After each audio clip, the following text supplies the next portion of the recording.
Chapter 1. Before anything else, preparation is the key to success. Alexander Graham Bell. Packing for parenthood. Make your parenthood a choice. However you became a parent, then make that choice the best one you ever made. Here we are at the outset of the journey, about to be a parent, knee-deep in parenthood already, or if you're like I was, 4 months pregnant, unemployed, and starting divorce proceedings. Best we check in the backpack for all the essentials for this trip. We'll need many things. Determination, or you won't endure the course. Staying power. He who has the most staying power wins. Resourcefulness. Sometimes you just have to come up with solutions to problems you never knew could exist in a natural world, like, I need to make a wee, when you're 10 minutes walk from the nearest relief center.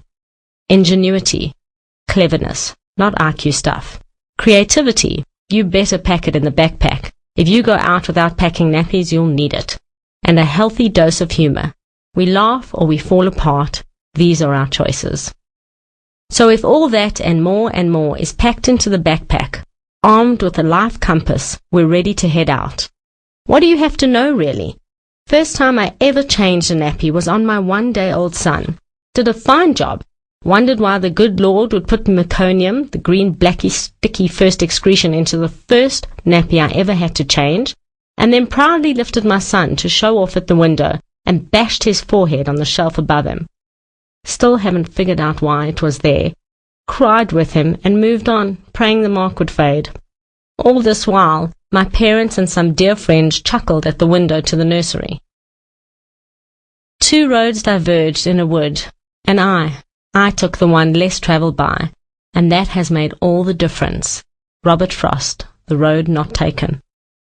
It's all about decisions and choices. Whether your pregnancy or parenthood is planned or accidental, it remains to be your choice to be happy about it. The only separation I see between the optimist and the pessimist is their choices are different. You can choose to be happy with whatever you have, or choose to be unhappy because you don't have more. If my son's in a mood, I look into his deep brown eyes and share with him that it's okay if you're not happy, but you have to be okay with that. I have chosen to be happy and I'm having more fun. So can you, and I really want you to have more fun. Think about it and let me know what you decide.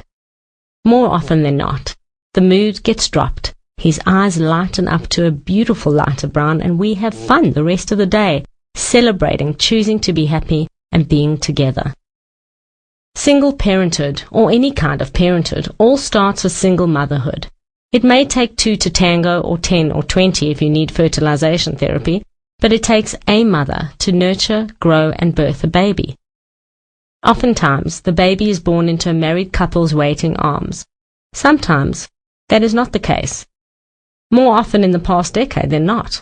It's a good thing that the creation of a home and a family is not solely dependent on the participants and their stage places.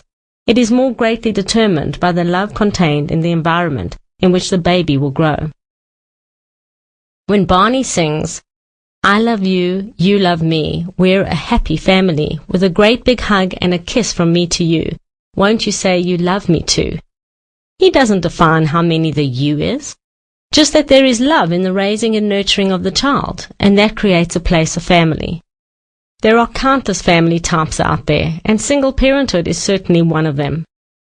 Before we place the "we're a family" feather in your cap and move on, perhaps it may interest you to know when I have felt like a family with my boy. Well, there have been so many occasions.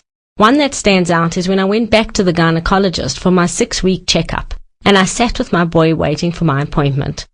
It struck me like a slap between the eyes that the new mothers in the room were accompanied by new fathers too, doting on each other and their new addition to the family, and I thought, hey, this is my addition to my new family. My family, that's us, a family.